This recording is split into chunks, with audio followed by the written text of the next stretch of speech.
Sigamos, sigamos.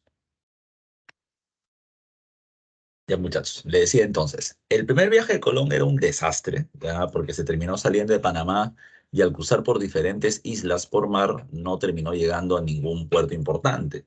Va a tener una pelea en la isla de las Piedras, la cual después de destruirla ya va a terminar siendo llamado con el nombre del pueblo quemado, pero no se había terminado encontrando grandes riquezas en su avance. Lo que sí habría que tomar en consideración es otra cosa.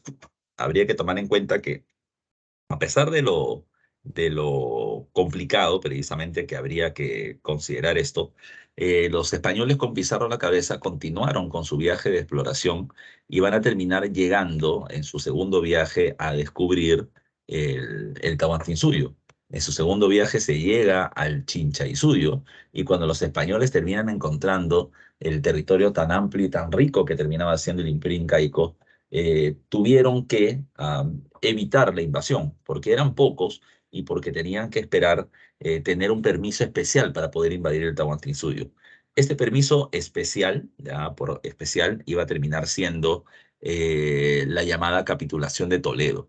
Francisco Pizarro, como representante de los españoles invasores, va a terminar yéndose a España y firma este acuerdo con la corona española. En la capitulación de Toledo se estableció la autorización para poder invadir el Tahuantinsuyo y se le terminó dando, por ejemplo, a Hernando de Luque, que era el sacerdote y uno de los socios de este viaje, se le terminó dando el cargo de obispo o jefe de la iglesia en Tumbes, cuando él quería ser obispo del continente americano. Diego de Almagro se le dio el cargo de obispo, se le dio el cargo de alcalde de Tumbes, cuando él quería ser adelantado o fundador de ciudades en favor de la corona española, pero también habría que tomar en cuenta que el que mayores ventajas recibió terminó siendo Francisco Pizarro, porque fue nombrado gobernador, jefe político y capitán general de la Nueva Castilla, que era el territorio, ya el territorio que iba desde la línea ecuatorial hasta 960 kilómetros hacia el sur o 200 leguas. Ya con los permisos obtenidos, se va a terminar realizando el tercer viaje. Y el tercer viaje va a ser considerado como el viaje de la invasión o de la conquista. En este viaje, los españoles van a terminar encontrándose con la guerra civil entre Huáscar y Atahualpa y la victoria que Atahualpa recién acababa de tener. Se va a terminar pidiendo una entrevista con Atahualpa, la cual la concede en Cajamarca, y en Cajamarca Atahualpa va a terminar siendo capturado, enjuiciado y asesinado, ¿ya? La muerte de Atahualpa, ¿ya?, solamente fue el preludio de un próximo evento. ¿Por qué? Porque los españoles van a terminar pasando desde Cajamarca hacia el Cusco y van a tener tres ventajas favorables para ellos. La primera es el Capañán, ¿ya? El Capañán, es decir, los caminos del Inca que le permitieron pasar rápidamente de Cajamarca hacia el Cusco, de la Sierra Norte hacia la Sierra Sur. La segunda va a terminar siendo, ¿ya?, la segunda va a terminar siendo el, se me va el nombrecito, va a terminar siendo la pelea, ya la pelea entre las diferentes etnias que estaban buscando su independencia y que verán precisamente en los españoles aliados importantes para poder conseguir este objetivo.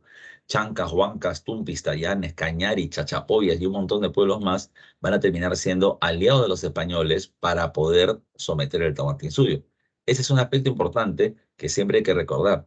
Los españoles cuando llegaron no eran ni 150 personas, como 150 derrotaron un imperio de 9 millones. Repito, es que los pueblos terminaron viendo en los españoles que habían capturado y asesinado a Atahualpa, vieron precisamente en ellos aliados con el cual podrían recuperar su independencia. Y el tercer caso importante es que la panaca de Huáscar y de Tupac Yupanqui, que habían sido derrotados en la guerra civil, le van a proponer a Francisco Pizarro algo, le van a decir, como tú has mostrado tener mucha fuerza, entonces yo te voy a terminar dando lo que tú quieres. A ti te gusta el oro y la plata. Así que el oro y la plata está principalmente en el Cusco. Si con tu fuerza militar me ayudas a ingresar al Cusco, pues yo te voy a terminar permitiendo que saques los recursos que quieras. Y precisamente con el apoyo, ya, con el apoyo de la panaca de Huáscar y Tupayupanqui, Pizarro y su gente van a terminar ingresando hacia la ciudad del Cusco. El ingreso de los españoles al Cusco también va a terminar siendo un tema muy complicado. ¿Por qué? Porque los españoles apoyaron a que Manco Inca sea nombrado gobernante. Pero Manco Inca, ya Manco Inca va a terminar encabezando la llamada resistencia incaica.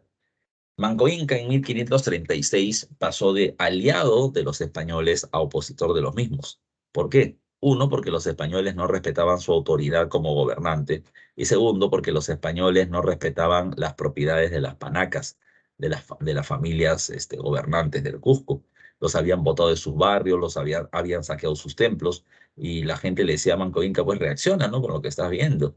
Manco Inca, repito, pasado de aliado a opositor, y promovió un fuerte levantamiento militar desde la selva del Cusco de Vilcabamba. Lamentablemente para él, el ataque que él encabezaba en Cusco y el ataque de su primo y general Kisu Yupanqui hacia la ciudad de Lima no terminó teniendo el resultado esperado y terminó siendo derrotado. Manco Inca derrotado se fue nuevamente a la selva del Cusco a intentar seguir organizando tropas contra los españoles, pero los próximos ataques no van a terminar teniendo los mismos resultados que antes.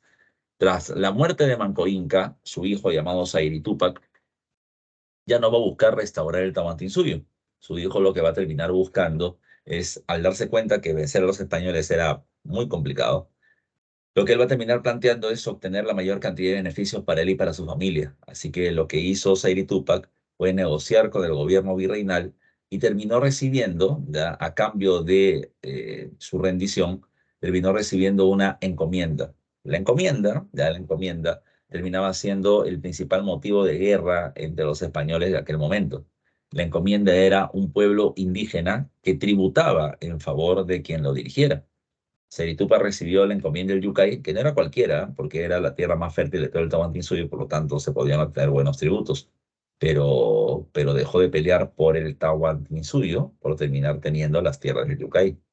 Así que no era muy, digamos, ventajoso ello, ya ventajoso ello. Otra cuestión que habría que tomar en consideración también, muchachos y muchachas, es otro aspecto. Cuando Sari Tupac recibe esa encomienda y dice, ya no voy a pelear más, ya lo que pasa es que el hermano de él y otro hijo de Manco Inca llamado Titu Cusi Yupanqui va a decir, no, no, no acepto, ¿ya? Sari Tupac ha firmado su rendición, yo sigo peleando, y Titu Cusi Yupanqui peleará un tiempo más hasta que en 1566 va a terminar firmando la paz de Acobamba. Él le plantea al gobierno español lo siguiente: yo reconozco a Felipe II como rey, ya, del Tahuantinsuyo, pero quiero que él me reconozca también como rey, y mi reino es Vilcabamba, la zona de la selva cusqueña. El rey de España dice, ya, dale Vilcabamba, que es un pueblo pequeño, para que no moleste con tal de que se acaben los enfrentamientos.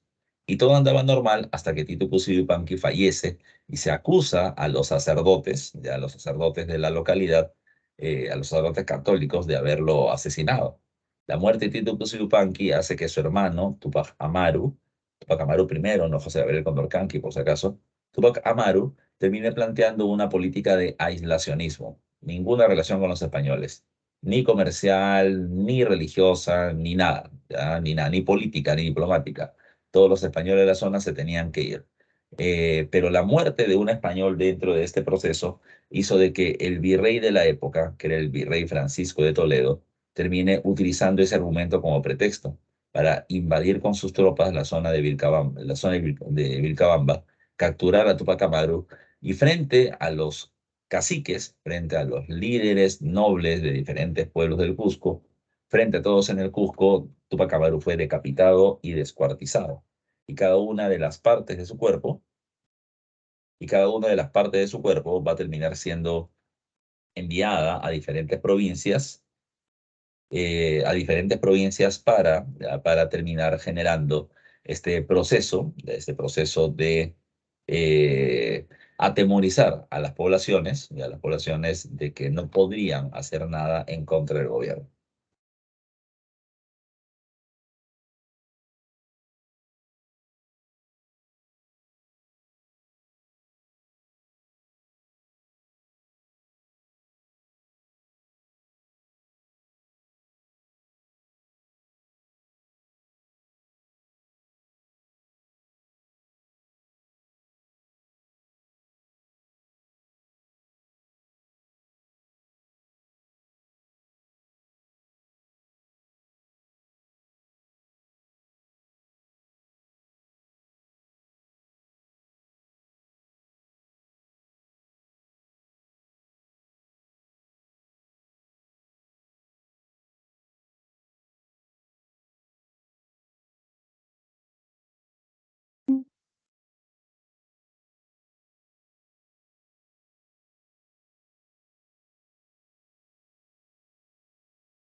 Ya, entonces sigamos. Así como se estaba produciendo esta resistencia inca, que repito, se fue haciendo cada vez más débil hasta que desapareció, recuerda que de manera paralela se va a terminar desarrollando otro evento, que es la guerra civil entre los españoles. Profesor, ¿cómo es eso? ¿Ya? ¿Cómo es eso? Mira, cuando hablamos de la guerra civil, muchachos y muchachas, hay que tomar en cuenta ciertos elementos. ¿Ya? ¿A qué me refiero? ¿Ya? ¿A qué me refiero? Lo que sucede, ¿ya? Lo que sucede es que los españoles que están viniendo a América, arriesgando su vida precisamente en este proceso de invasión, ellos querían ser señores feudales, ellos querían ser dueños de tierras, ya dueños de tierras y tener campesinos que le terminen tributando. Pero esto no va a terminar sucediendo así. ¿Qué va a suceder? ¿Qué va a suceder? Lo que la corona hizo en compensación por estar participando en este proceso de invasión es darle encomiendas. ¿Qué era una encomienda? Una encomienda terminaba siendo un pueblo de indígenas, ya un pueblo de indígenas, a lo cual los españoles tenían que proteger, educar y evangelizar, por lo menos precisamente es lo que se decía en el papel, y a cambio de eso, ellos iban a terminar recibiendo los españoles un tributo, ya sea en trabajo o en productos por parte de la población nativa.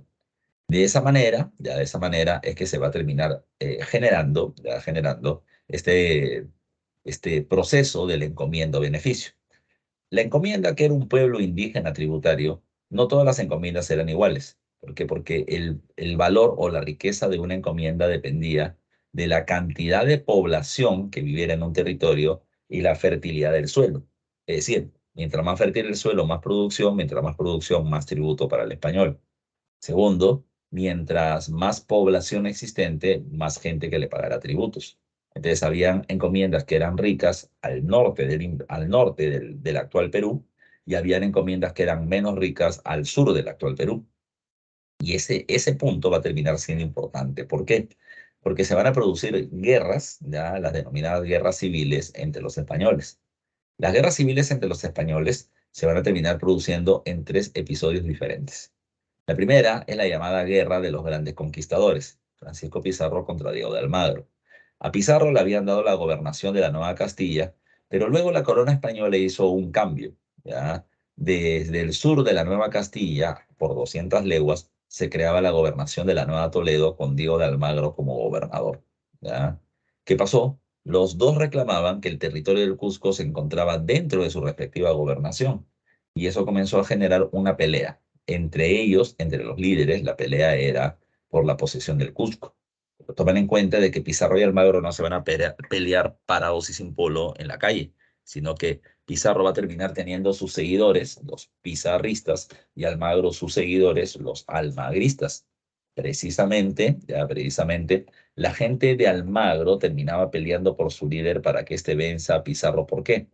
Porque las encomiendas que Almagro entregó a su gente no terminaban siendo las mejores. ¿Y por qué no? Porque las tierras no terminaban siendo tan fértiles como las que estaban al norte. Por esa misma situación es que la gente de Almagro quería la victoria de su líder, porque si su líder ganaba, si su líder vencía a Francisco Pizarro, entonces las ricas encomiendas del norte pasarían a sus manos. La gente que peleaba por Pizarro peleaba exactamente por lo mismo. Querían que gane Pizarro esta guerra. ¿Para qué? Para ellos poder quedarse con las ricas encomiendas del norte que poseían.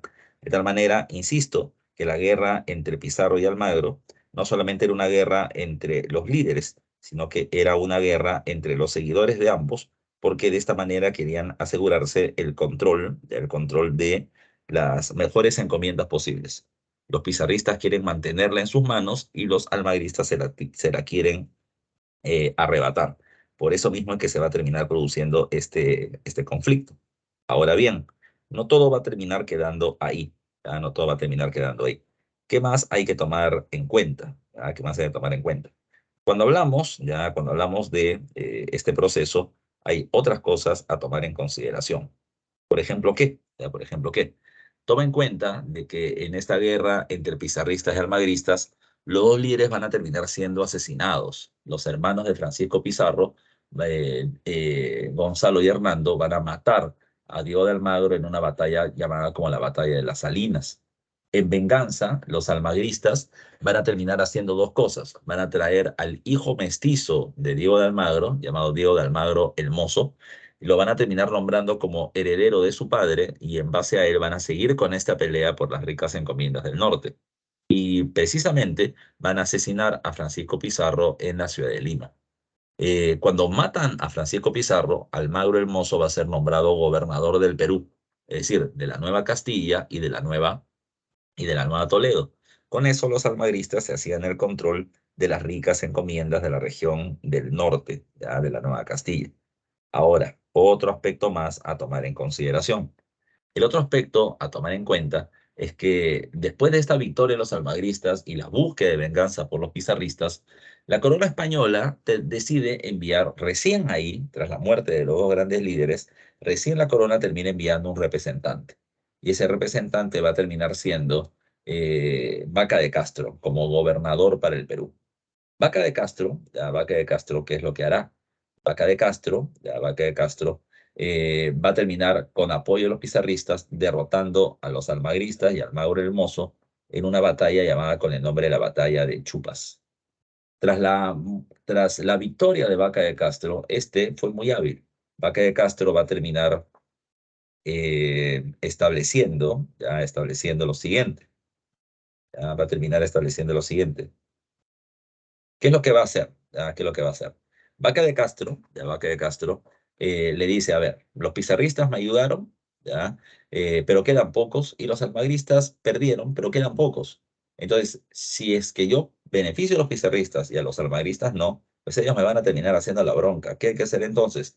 Encomiendas para todos. Ya que la pelea terminaba siendo por encomiendas, entonces lo que va a terminar sucediendo, ya lo que va a terminar sucediendo es que muy hábilmente, repito, ya muy hábilmente, lo que va a terminar haciendo eh,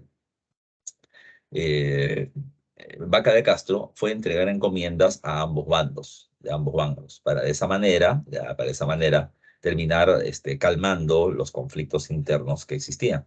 Ahora, ¿qué es lo que va a pasar? ¿Ya? ¿Qué es lo que va a pasar? En este proceso, ya en este proceso, lo que vamos a terminar encontrando es lo siguiente, ya es lo siguiente. Vaca de Castro, ya Vaca de Castro, o lo que va a suceder es que los encomenderos pues van a comenzar a explotar a los indígenas para poder obtener la mayor cantidad de beneficios o riquezas posibles. Pero en ese momento el rey de España, Carlos I o Carlos V, va a establecer un conjunto de leyes llamadas con el nombre de las leyes nuevas de Indias. El rey de España consideraba que los gobernadores eran bastante débiles y que los encomenderos estaban haciendo lo que se le daba su gana. Así que lo que estableció las leyes nuevas fue eliminar las gobernaciones y crear un nuevo sistema de gobierno llamado como el virreinato. ¿Ya? Segundo, que los indios, ya que los indios iban a ser considerados humanos. Después de 10 años de debate, se da la conclusión que el indio tenía alma y debía ser humano, que no tenía que ser esclavo, por lo tanto, que eso solamente quedaba para la población negra. Por otro lado, las leyes nuevas también terminaban diciendo de que las encomiendas que se le había terminado dando a los españoles, pues no iban a terminar siendo encomiendas a perpetuidad, sino que iban a terminar siendo como antes, sino que iban a terminar siendo encomiendas solo de una o de dos vidas, ¿ya? De una o de dos vidas, generando, lógicamente, que los encomenderos terminen rechazando dicha propuesta. Por eso mismo, ya, por eso mismo, es que vamos a terminar encontrando, ya, que vamos a terminar encontrando eh, que se produce un fuerte enfrentamiento. Los encomenderos van a rechazar las leyes nuevas de Indias y, por ejemplo, van a terminar en rechazo asesinando a la primera persona que venía a aplicar esas leyes, que es el virrey Blasco Núñez de Vela.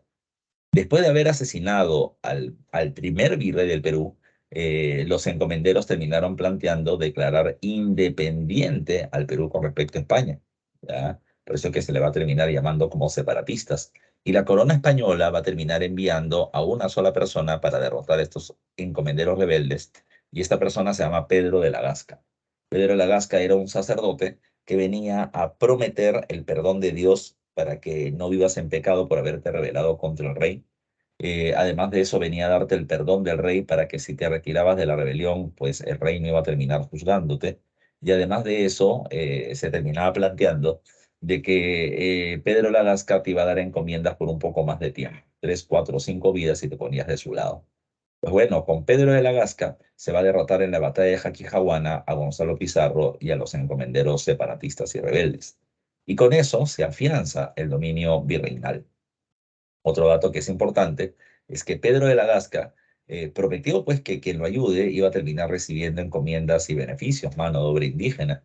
Él llamó a una reunión llamado como el reparto de Huaynarima en el Cusco para terminar estableciendo el reparto de las encomiendas y previó hacer un reparto de solo 100 encomiendas, o sea, encomiendas para 100 españoles, para 100 encomenderos. Pero a la reunión llegaron más de 1000 personas pidiendo precisamente también tener el derecho a recibir encomiendas. ¿Cuál fue el resultado? Bueno, el resultado terminó siendo complicado. Primero, lo primero que hizo Pedro de la Gasca fue repartir un poco más de 200 encomiendas. Tuvo que hacer una redistribución de las mismas, ¿ya? Pero hubo un montón de españoles que van a sentir de que se les terminó quitando el beneficio, ¿ya? Van a sentirse insatisfechos por lo que acaba de hacer precisamente el virrey, ¿ya? O el gobernador Vaca de Castro, y por eso es que van a terminar rebelándose. A eso se le conoce como la rebelión de los insatisfechos. Francisco Hernández de Girón va a terminar siendo el líder de esta rebelión, pero va a terminar siendo rápidamente derrotado por la Real Audiencia de Lima y las tropas de Bogotá, desde Colombia, en la batalla de Pucará. Cuando él es derrotado, repito, el virreinato ya sin duda va a comenzar a trabajar sin mayor oposición o sin mayor problema. Ahora bien, hay que comenzar a hablar precisamente del virreinato, que es un tema bastante extenso también. Como te decía al principio, tenemos que hacer muchos temas. Primero veamos el tema del gobierno del virreinato. El gobierno virreinal comienza con las leyes nuevas de Indias en 1542 y va a durar hasta la época de la independencia con San Martín en 1821. Como te decía, el objetivo al crearse el virreinato era eliminar a los débiles gobernadores y sacar del camino a los encomenderos, con lo cual España quería consolidar su dominio político sobre el territorio americano. Ahora, del virreinato podemos hablar muchas cosas y nos piden tener datos generales sobre la política, la economía, la organización social ya de esta época. Con respecto a la organización del gobierno, recuerda que el rey de España, ya el rey de España, era por defecto el rey también del territorio americano, porque América era su colonia. Así que, por lo tanto, él es la máxima autoridad del gobierno. Cada vez que el rey emitía una ley llamada Real Cédula, esta tenía que cumplirse sin mayor oposición. Mientras que existió el virreinato, entre 1542 y 1821, existieron 10 reyes, y esos 10 reyes van a pertenecer a dos dinastías diferentes. La primera es la dinastía de los Habsburgo y la segunda es la dinastía de los Borbón, ya, de los Borbón. Tomar en cuenta ya de que 5 reyes de cada uno existieron. Entre el siglo XVI y XVII gobernaron los Habsburgo de procedencia austriaca, siendo el siglo XVI el momento más exitoso de la corona española por el dominio sobre América y el monopolio comercial que sobre ella se estableció. ¿Ya? Ahora, a mí me gusta decir algo también. El primer rey, cuando se invadió el Tahuantinsuyo y se creó el virreinato, es el rey Carlos I. Carlos I de España tenía un problema, ¿ya? Y su problema es que él era dueño de 7 coronas. Él era rey de Castilla y Aragón en España, era rey de Sicilia, Saboya y Nápoles en Italia, ahí van 5. Era rey de Flandes, Holanda, Bélgica y Luxemburgo, y era rey del Sacro Imperio Romano Germánico. Y de Yapa era gobernante del continente americano. Entonces, para Carlos I le era imposible terminar manejando todos esos territorios a la vez. Por eso terminó creando un sistema llamado como el sistema de consejos, asesores que le ayudaban a gobernar regiones específicas.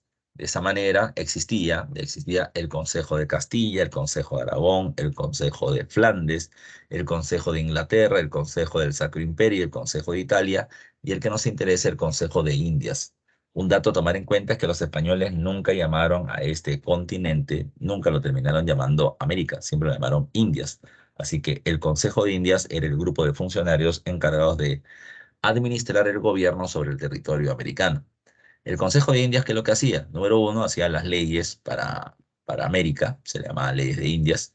Segundo, segundo, ellos eran la última instancia judicial, a la que podía terminar asistiendo un americano para poder exigir justicia, precisamente. ¿Ya?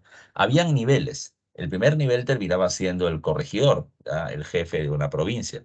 Él era el primero que escuchaba las denuncias de las personas y daba un veredicto. Si no te gustaba el corregimiento, te vas a las audiencias. Por ejemplo, si hubiésemos estado viviendo en la ciudad de La Paz, ¿ya? En la ciudad de La Paz, en Bolivia, pues la audiencia hubiese sido la audiencia de Charcas. No te gustaba el veredicto de la audiencia de Charcas, entonces podías llegar a la Real Audiencia de Lima, que era el máximo tribunal de justicia en el virreinato peruano. Y si no te gustaba este, podías ir hasta el Consejo de Indias, que era la última instancia a donde un americano podía terminar reclamando justicia. Por otro lado, por ejemplo, el rey escoge al virrey, que es su representante directo, pero el Consejo de Indias, que era el que realmente manejaba América, eran los que daban las ternas, ¿ya? Las ternas. ¿Cómo era eso? Por ejemplo, para que el rey escoja a un virrey, se le terminaba diciendo, mira, estos son los 6 candidatos, esa es la terna virreinal. Y el Consejo de Indias, por lo general, decía, mira, de estos 6, yo te sugiero que cojas a este que ha sido virrey en México y ya tiene experiencia en el gobierno. Y por lo general el rey solamente terminaba firmando y punto, ¿ya? Porque el Consejo de Indias se encargaba de todo lo que sucedía en América. Ahora, estas son las instituciones en la metrópoli, allá en España. Acá en América, el virrey es el representante directo del rey, es el gobernador general, es el jefe político, militar, ¿ya? Judicial y hasta económico del territorio americano porque dirige la Real Hacienda o el Ministerio de Economía. Eh, el cargo de virrey es un cargo que no tiene temporalidad. O sea, a veces hay virreyes que tienen un año el cargo y otros que van a llegar hasta 15 años en el cargo.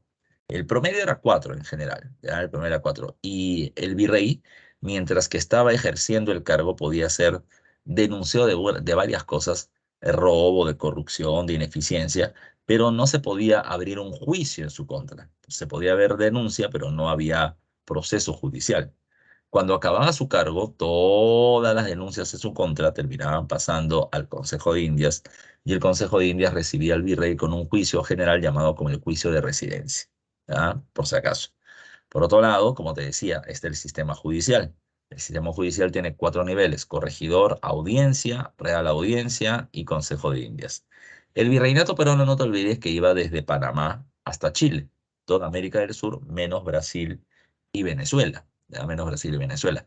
Pero también habría que tomar en cuenta de que habían zonas judiciales. Está la audiencia de Panamá, la audiencia de Bogotá, para lo que sería Colombia, la audiencia de Quito, para lo que sería Ecuador, la audiencia de Caracas, para lo que sería Venezuela, la audiencia de Santiago, para lo que sería Chile, la audiencia de Charcas, para lo que sería Bolivia, la audiencia del Río de la Plata, para lo que sería Argentina, y la audiencia de Lima. Pero todas estaban subordinadas a la Real Audiencia de Lima, que era el máximo tribunal judicial en la región. Otra cosa además, recuerda que los jueces se les van a conocer con el nombre de oidores, ¿ya? Que son los que oyen y terminan dando un veredicto resultado. Además de la Real Audiencia, tenemos a los corregimientos. El virreinato estaba dividido en provincias y a las provincias se llamaba corregimientos. Al funcionario que dirigía una provincia se le llamaba corregidor. El corregidor hace 4 cosas. Uno, es el juez en primera instancia. Ante una denuncia es el primero que da veredicto. Segundo, él es el que organiza la mita. La mita, así como en la época incaica, la mita era el trabajo del pueblo, ya del pueblo indígena hacia el Estado colonial. Con la diferencia de que por el trabajo se te da un pago, ¿ya? Se te pagaba en dinero. ¿Para qué te pagan en dinero? Eso ha sido pregunta de examen de admisión. Uno, para que con ese dinero que tú ganabas puedas pagar el tributo indígena, ahora en dinero, ya no en productos. Y segundo, para que con la plata que te sobraba puedas comprar productos y ser parte del mercado, ¿ya? Comprar y vender productos. Ahora, la mita era de diferentes tipos. Había mita de mina, había mita de obraje para la producción de ropa, había mita de plaza para la construcción de caminos, puentes, iglesias, y había mita de pongo, que era para ser sirviente de los nobles. Entonces, ¿quién definía a dónde van a trabajar los indios en la mita? El corregidor. Segundo, él era el que recaudaba los impuestos. Un corregimiento o provincia estaba conformado por varias reducciones o pueblos de indios y además de una ciudad o pueblo de blancos, ¿ya? Entonces, en todas estas localidades quien cobraba el tributo era el corregidor, siendo el tributo más cobrado el tributo indígena porque era el de la mayoría de la población. Y por otro lado, el corregidor hacía una práctica que no era legal, pero que ya se hizo común, que es la llamada práctica de los repartos. El corregidor cobraba tributo indígena 2 veces al año, marzo y diciembre, ¿ya? Disculpa, junio y diciembre. Pero el corregidor por su trabajo recibió un sueldo. La corona española no le pagaba la totalidad en dinero. Supongamos que su sueldo sea 10.000 soles. La corona española le daba 5.000 en dinero y 5.000 en productos de segunda mano, de segundo uso enviados desde España. Y como el corregidor lo tenía que vender para poder obtener toda su plata, el problema es que la gente no le quería comprar un producto de segundo uso y que no era pues muy útil además. Blusas, peines, espejos y cosas por el estilo. Entonces al final, ¿qué hizo el corregidor? Ponía a la gente en fila y les repartía los productos obligándoles a comprar productos poco útiles. A eso se le conoció como el reparto de las mercancías. Repito, no era legal, pero era común precisamente observar esa situación. Ahora bien, no todo terminó quedando ahí. Cuando hablamos de los corregidores o cuando hablamos del gobierno colonial, también están, repito, los gobiernos locales, que eran las reducciones de indios con un cacique como líder local, y por otro lado están las ciudades ya, de blancos o las ciudades de españoles. Recuerda que en el virreinato, y ya lo vamos a ver seguramente más adelante, se le llama español, ya se le llama español a los blancos. Entonces podía haber español peninsular, el español venido de España, y el español americano, que era el criollo, que era el criollo. Toma en cuenta tú, que estos dos, ya que estos dos van a terminar siendo parte de este proceso.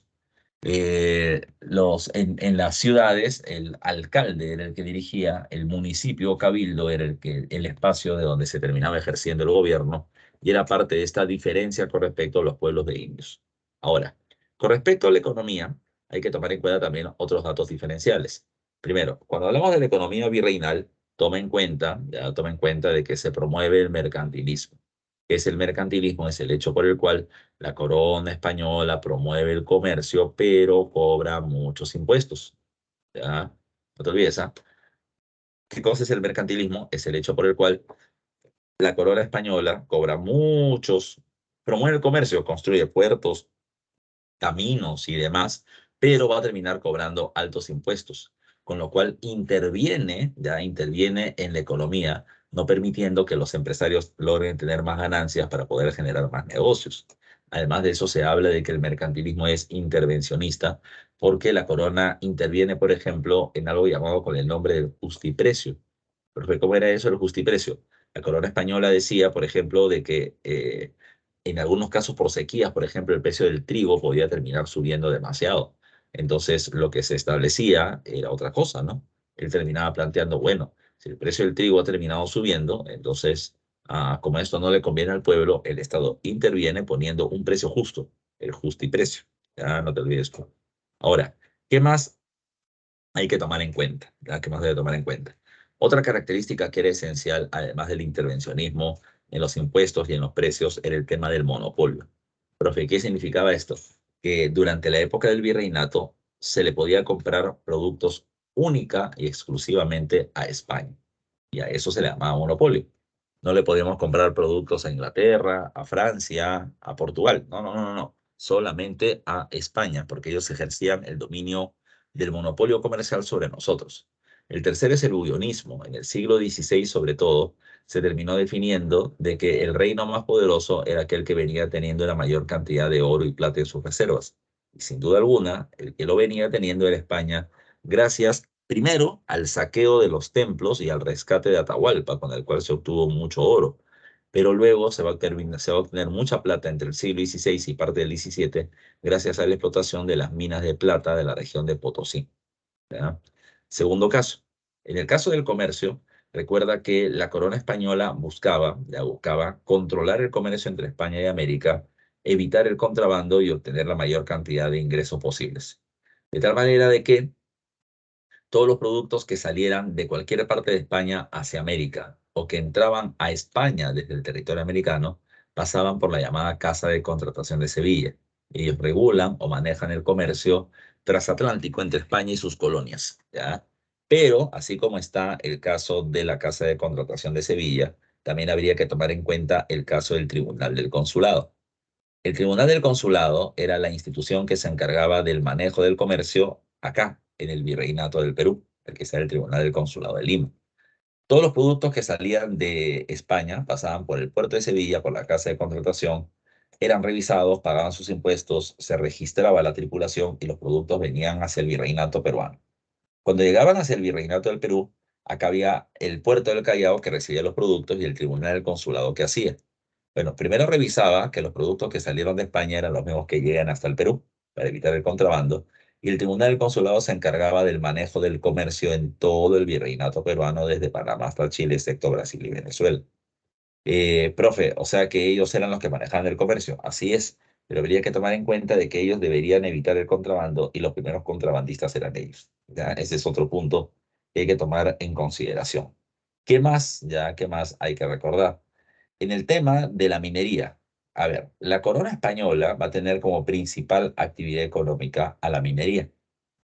Es la más importante para el Estado.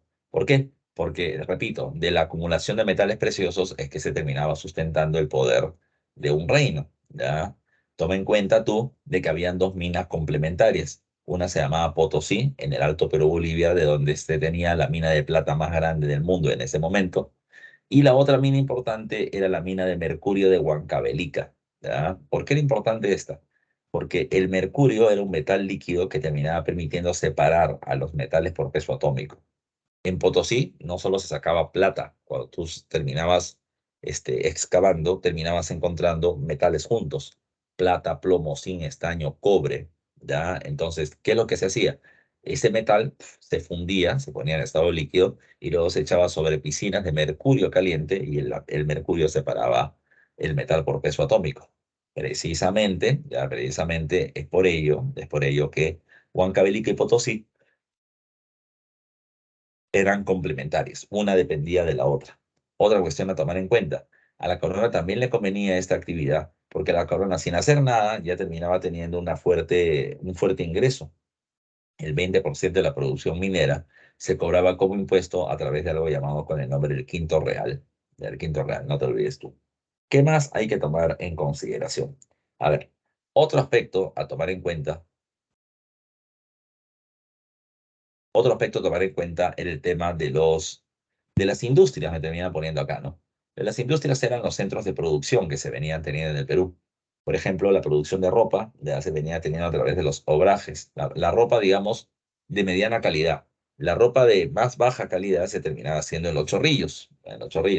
Por otro lado, habría que tomar en cuenta el tema de los impuestos. Habían varios impuestos. Uno era el tema del quinto real, que era el 20% de la producción minera que se enviaba a la corona. Otro era el diezmo, que era el 10% de los ingresos pagados por los católicos a la iglesia.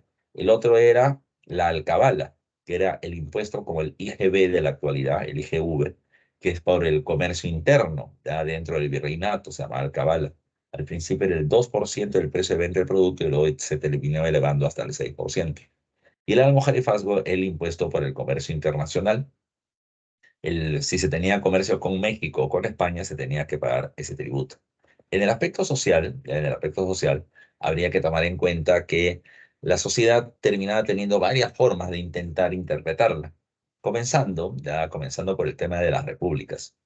La sociedad virreinal intentó ser segregacionista, separar blancos, indios y negros, ¿ya?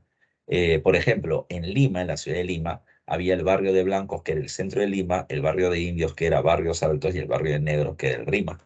Profesor, ¿y no podían vivir juntos blancos, indios y negros? La respuesta es sí. Podían vivir juntos, pero no revueltos. Por ejemplo, en las casonas de los españoles, en el centro de Lima, se venían teniendo indios como sirvientes y negros como esclavos, juntos, pero no revueltos. Por otro lado, habría que tomar en cuenta que los negros y los indios entraban al centro de Lima, pero siendo registrado su ingreso y su salida, o sea que no podían vivir ahí. Lo que la corona o lo que la sociedad virreinal buscó es que no se crucen racialmente, pero igual los humanos son humanos y cuando nos dicen no te metas con alguien, con más gusto, ya lo termino haciendo. De tal manera que las mezclas raciales van a terminar dando vida a este proceso llamado con el nombre de las castas, que en un momento te explicaré. Ahora bien, los españoles van a terminar hablando de repúblicas, la República Española y la República de Indios. La República Española hace referencia a la población blanca, ¿ya? Y la población blanca podía ser dividida entre español peninsular, pues como dije hace un rato, el español venido de España y el español nacido en América, que es el criollo o indiano. Ahora, estos españoles podían ser nobles, ya nobles porque hay nobleza peninsular y nobleza criolla, como también podían ser no nobles, ya no nobles. Evidentemente, la nobleza venía teniendo mayores beneficios, mayores cargos de gobierno, acceso a la educación formal y todo lo demás. En el caso de los indios también era una cuestión parecida. Entre los indios había diferencia. Está el indio noble llamado cacique o curaca, que ellos eran líderes de pueblos indígenas, tenían acceso a una educación particular, que eran los colegios de caciques, no pagaban impuestos, mientras que el indio del común o el indio de cédula, este sí tenía que pagar tributos. Pero habría que tomar en cuenta que además de pagar tributos tenía que imitar trabajar para el Estado y además tenía que pagar por el tema de los repartos. Su condición era media complicada. Una forma de evadir los impuestos del tributo indígena y la mitad era terminar convirtiéndose en forastero. Porque la ley dice de que tú terminas pagando tributo en el lugar donde ha sido registrado tu nacimiento. Naciste en Lima, si te vas a Cusco, en Cusco no pagas porque eres forastero. Entonces, mucho indígena se dio cuenta de eso y lo que hicieron fue precisamente lo siguiente, ¿no? Los que nacían en Lima se iban a Cusco, los de Cusco se iban a Piura, los de Piura se iban a Puno. De tal manera que se iban de un lugar a otro para poder evitar el tributo indígena. La otra forma de evitar el tributo indígena es que no fuera indio, ¿no? Entonces, mi papá indígena, le pagaba al cacique una coima para que ponga que yo no soy indio, no soy su hijo. Mi mamá es mujer indígena, pero mi papá es Cristiano Ronaldo o Messi. Si tu papá es blanco y tu mamá es indígena, el niño es un mestizo, y el mestizo no paga tributo indígena. Así que había diferentes formas de evadir la ley. Ahora, ¿qué más habría que tomar en consideración? ¿Ya? ¿Qué más habría que tomar en consideración?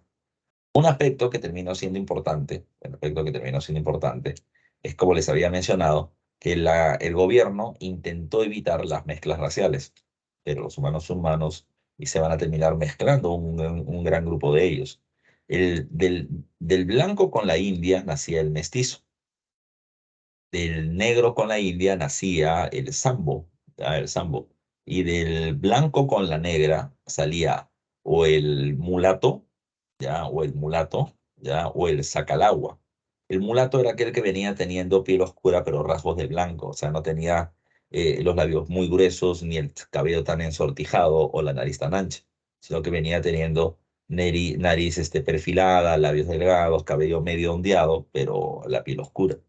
Si por el contrario tenía rasgos de negro pero piel blanca, a ese se le llamaba sacalagua. Y esos son solamente algunos de los grupos. También hay el segundón, el tercerón, el cuarterón, el quinterón, el tentepatrás, el saltendereire, el lobo, el chino, ¿ya? Y un montón, el cholo y un montón de grupos más que son parte de las mezclas raciales propias del nacimiento de las castas de esa época. Por otro lado está el esclavo. El esclavo era exclusivamente la población negra, ¿ya? Los afrodescendientes.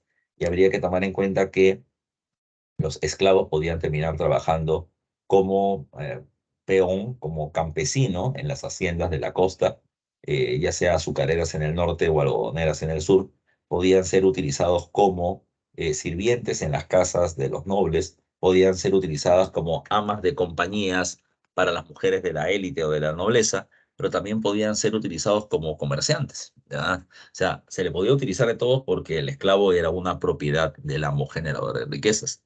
Hay esclavos que, aburridos de su condición de explotación, se lograban escapar, y aquellos que lograban escapar se le llamaba con el nombre de cimarrones, y cuando el número de cimarrones terminaba siendo más elevado, se terminaron juntando y formando barrios de cimarrones llamados con el nombre de palenques, que eran barrios impenetrables. Nadie se le ocurría entrar ahí porque terminaban siendo muy bravos. Con respecto a la cultura en el virreinato de manera general, la educación, la arquitectura, la escultura, la pintura, todo estaba ligado a una misma institución, la iglesia. La iglesia en el ámbito cultural es la institución más influyente. En el caso educativo, la educación era elitista porque solamente los nobles y los que podían pagar la educación eran los que en su mayoría podían acceder a ellas. Digo en su mayoría, ¿por qué? Porque hay algunos españoles, ya españoles pobres, que se les daba algunas becas en el Colegio Real de San Marcos, por ejemplo, pero eran casos excepcionales. También encontramos que la educación era religiosa porque era dirigida por parte de la Iglesia, que venía teniendo una ideología escolástica muy atrasada, precisamente, en donde se buscaba justificar el orden social existente. La educación era segregacionista porque habían colegios para blancos, ya, y habían colegios para indios, para los colegios de caciques. Por más que fueran nobles, no se les terminaba mezclando social, educativo, culturalmente, ¿ya? Ahora, hay que tomar en cuenta que la educación podía ser de dos niveles. Había educación formal y no formal. La no formal era cuando papá artesano le enseña a su hijo a ser artesano, papá campesino le enseña a su hijo a ser campesino. La educación formal era la que se hacía en una casa, en un centro de estudios. Estaban los colegios menores, donde se enseñaban primeras letras, matemática básica, leer y escribir, ¿ya? Luego estaban los colegios mayores, que terminaban siendo, ¿ya? Que terminaban siendo donde se te daba una educación como si fuera una secundaria, aunque algunos de ellos terminaban teniendo tan alto nivel de que ya salías con una profesión, solamente ibas a San Marcos para que te den un examen de grado, para que te den tu título de bachiller, ya sea en teología, en filosofía o en derecho. Y por otro lado están las universidades. El caso peruano es muy particular, porque Perú tenía cuatro universidades a diferencia de las otras provincias de la región, siendo San Marcos la más antigua, fundada por la Orden de los Dominicos el 12 de mayo de 1551, encabezado por Fray Tomás de San Martín, que va a ser el representante de la ciudad de Lima, que venía exigiendo una casa de estudios en donde se pueda terminar formando los próximos funcionarios del gobierno. Ahora bien, entre el siglo XVI y XVII pasa lo que te vengo comentando. En el siglo XVIII la cosa va a variar un poco. En el siglo XVIII va a terminar llegando al gobierno español una familia de procedencia francesa apellidada como los Borbón. Y los Borbón van a terminar estableciendo una serie de cambios en la administración del gobierno al cual se le conoce con el nombre de las reformas borbónicas. Lo primero que ellos observan es que el gobierno en España era demasiado desordenado, que los nobles y que las diferentes empresas o gremios terminaran haciendo lo que se les pegue la gana. Así que lo que van a terminar haciendo los reyes borbónicos es establecer una modernización del Estado. Y esa modernización del Estado significaba, ¿verdad? Significaba un Estado más eficiente con un rey más poderoso, ¿verdad? Con un rey más poderoso. Por otro lado, esa mejor administración del Estado tenía que significar una mejor recaudación tributaria. Y así como se hizo en España, se intentó hacer también en el territorio americano. En el caso americano era un poco más difícil, porque en el siglo XVII y parte del XVIII, los criollos, los descendientes españoles en América, habían ocupado una gran cantidad de cargos de gobierno. Tenían el cargo de oidores, corregidores, dirigían la Real Hacienda, dirigían el Tribunal del Consulado. Habían formado un gobierno casi paralelo al gobierno español. Así que la reforma borbónica también implicó establecer la recuperación real del control sobre el territorio americano, y para eso el ataque a las colonias terminó siendo esencial. El debilitamiento de los criollos en las colonias fue esencial. Precisamente entre sus reformas políticas eso es lo que va a pasar. A los criollos y sobre todo limeños, que eran los más importantes, ¡pra!, se les va a terminar arrinconando de sus cargos de gobierno y se van a terminar reemplazando con españoles, reduciendo su influencia política en el territorio americano. El virreinato que iba desde Panamá hasta Chile va a ser reducido, porque se crean con el número 2 y el número 3 nuevos virreinatos, como están ahí en el mapa. El virreinato de Nueva Granada, con el número 2 abarcaba Panamá, Ecuador, Colombia, y con el número 3 el virreinato del Río de la Plata abarca Argentina, Bolivia, Uruguay, Paraguay. Territorios muy amplios, con el cual el virreinato peruano se va reduciendo. Además, se crean centros de defensa militar, capitanías generales en Chile y en Venezuela, ante un posible ataque de Inglaterra. Entiéndase, se reduce no solo el mapa del Perú, sino la influencia de los criollos peruanos dentro del territorio de América del Sur, ¿ya? Por otro lado, dentro del virreinato se van a crear las intendencias o centros administrativos en reemplazo de los corregimientos en el año 1787, sobre todo tras la rebelión de Tupac Amaru II. Ahora bien, otras reformas importantes que se terminaron haciendo fue, por ejemplo, el sistema de la aduana interna. Antes me cobraban aduanas por ir a tener comercio a otro país. Ahora no. Ahora si voy de Lima a Arequipa, de Arequipa a Puno y de Puno a Cusco, ya me están cobrando aduanas. lo que implicaba que la corona quería eliminar la producción local americana para que se compren solamente productos generados en España. América debería ser un productor de materias primas, alimento y plata en favor de España, pero tenía que ser un consumidor de las mercancías americanas. Por otro lado, tienes el caso de la reforma religiosa. En el caso de la reforma religiosa, se va a terminar expulsando a los jesuitas bajo el pretexto de que no reconocen al rey como la máxima autoridad, pero sobre todo para poder hacerse del control de sus muy ricos y bien administrados negocios. Además de eso, se estableció el decreto de libre comercio. Por si acaso, no es que Perú pueda tener comercio con cualquier reino del mundo, no, se mantiene el monopolio, solo se puede tener comercio con España, pero con una diferencia, que ya no, en América del Sur ya no solo va a estar el puerto del Callao, sino que se abren muchos puertos en España y en América para poder agilizar la actividad comercial, tener un mayor control del comercio y poder cobrar mejores y mayores impuestos, que era parte de lo que la corona estaba buscando. Como respuesta a las a las reformas borbónicas, aparecieron protestas de los indígenas y de los criollos. En el caso indígena, ¿qué va a pasar? ¿Cómo afectan las reformas borbónicas a los indígenas? Número uno, el indígena no pagaba el cabala, no pagaba el impuesto al comercio interno. La corona española dijo, ah, no, ahora todos van a terminar pagando impuestos, incluso el indígena. Así que ellos pasaron de pagar cero a pasar a pagar 6% por los productos que terminaban comprando. Segundo, antes se le tiraba cabeza al gobierno con respecto al tributo indígena. Ya te dije cómo, o yéndome a otro lugar a vivir o decir que mi hijo no es hijo mío, es hijo de un blanco. La corona española, a partir de ahora, terminó tomando otra medida. La corona dijo, pagan tributo indígena todos los indios y todos los mestizos donde viven. O sea, seas indio, seas mestizo firme o bamba, igualito vas a pagar. Y si naciste en Lima y te fuiste a Cusco, en Cusco pagas. A donde vives vas a terminar pagando. Y eso terminó afectando tremendamente el bolsillo de la población indígena. Y a esto habría que sumarle otro elemento más, que es la legalización del llamado reparto de mercancías. El reparto lo hacían los corregidores y la corona se dio cuenta de que estos corregidores vendían y vendían y vendían productos, pero la corona no recibía ningún impuesto. Así que el gobierno colonial dijo, a partir de ahora el reparto de mercancías a los indios es legal. Ya no tienes por qué venderle solo un producto, le puedes vender dos, tres, cuatro, cinco, ya lo que quieras. Al principio al corregidor no le gustaba, porque va a tener que pagar impuestos que antes no pagaba, pero repito, ahora puede vender muchos productos y por lo tanto va a terminar generando una tremenda presión tributaria sobre los indígenas. Los indígenas ya eran explotados, pero con las reformas borbónicas la explotación se agudizó y por eso es que van a terminar produciéndose muchos levantamientos.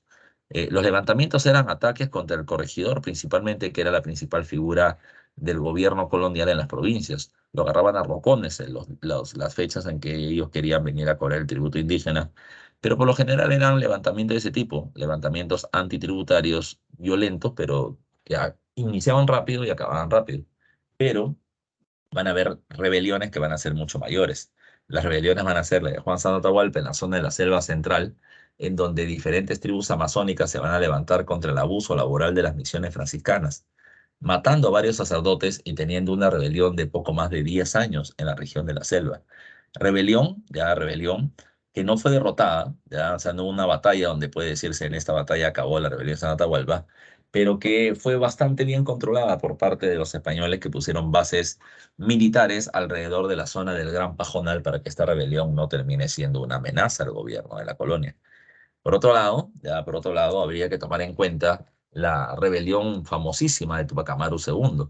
Tupac Amaru II, o José Gabriel Condorcanqui, se revela, uno, porque sus negocios van a terminar viéndose afectados con las reformas borbónicas. Por ejemplo, se rompe el comercio entre los virreinatos. Cusco ya no puede tener comercio con Potosí, porque pertenecen a dos virreinatos diferentes y él era un comerciante transportista, arriero. Se ve perjudicado su negocio y esto hace de que él comience a protestar. Pero no solamente eso, sino que a ese abuso particular, o sea, que lo perjudica a él, le vas a tener que sumar los abusos sobre los indígenas. Y José Gabriel terminó utilizando muy bien en su retórica o discurso, planteándoles de que el gobierno español con sus reformas viene afectándonos a todos y todos tenemos que levantarnos en armas. La primera muestra de fuerza de José Gabriel Condorcanqui terminó siendo el asesinato del corregidor de Pinta, de la zona del Cusco, que es Antonio de Arriaga. lo ahorcó públicamente. Tras eso, él se proclamó Tupac Amaru II y se proclamó como representante del rey de España para terminar estableciendo un mejor gobierno. Para José Gabriel Condorcanqui, el gobierno virreinal no estaba mal, lo que estaba mal eran los malos funcionarios, así que por eso se va a terminar rebelando. Él planteaba eliminar el tributo indígena, la mita, el reparto, el corregimiento y eliminar la esclavitud. Con esa propuesta se ganó el apoyo de la población y pasaron desde Tinta, en Cusco, hacia la ciudad del Cusco. En el camino se va a producir la batalla de Sangarará, derrotando un pequeño batallón español y quemando una iglesia con españoles adentro. El gobierno colonial consideró de que esta era una guerra de razas, que todos los indios del Cusco eran enemigos, pero los indios de la alta nobleza cusqueña, como Mateo Pumacahua, van a ponerse de lado de la corona española y van a terminar ayudando a derrotar a José Gabriel Condorcanqui. José Gabriel es derrotado, capturado, enjuiciado y va a terminar siendo ejecutado en el Cusco por traición. Tras este se produce la rebelión de los Aymaras en Bolivia con Tupac Katari y Diego Cristóbal Tupac Amaru, que también va a ser derrotada. Y como consecuencia de esto, la corona va a terminar diciendo, no, acá ya es demasiada la situación. ¿Qué hay que hacer? Si la rebelión de Tupac Amaru en 8 meses había generado 30.000 muertos, una rebelión igual o más violenta que esa podría ser complicada. Por eso es que lo que dijo Tupac Amaru fue otra cosa. Tupac Amaru va a terminar estableciendo disculpa, la corona española tras la rebelión de Tupac Amaru va a terminar estableciendo la eliminación del reparto de mercancías, la eliminación de los corregimientos, la creación de las intendencias en su lugar y la creación de la audiencia judicial del Cusco para terminar evitando de que la gente quiera rebelarse violentamente, sino que la gente podía reclamar legalmente por los abusos existentes en su contra. Ahora bien, tomando en cuenta todo eso, muchachos, vamos a dejar la clase acá. Te debo un pedacito que termina siendo el tema de las rebeliones criollas, pero ya lo engarzo con el tema de la independencia porque ya me pasé 5 minutos y ustedes tienen que descansar y yo a dictar otro salón también acá en PRE. Así que nos vemos la próxima semana, muchachos. Un gusto haberles enseñado. Uf, la cantidad de temas es tremendo, no me ha dejado respirar, pero nos vemos la siguiente semana. Un abrazo para todos. Hasta luego, profesor. Hasta luego, profesor. Hasta luego, profesor. Buen Cuídese, día. que tenga buen día, buen fin de semana. Luego, profesor.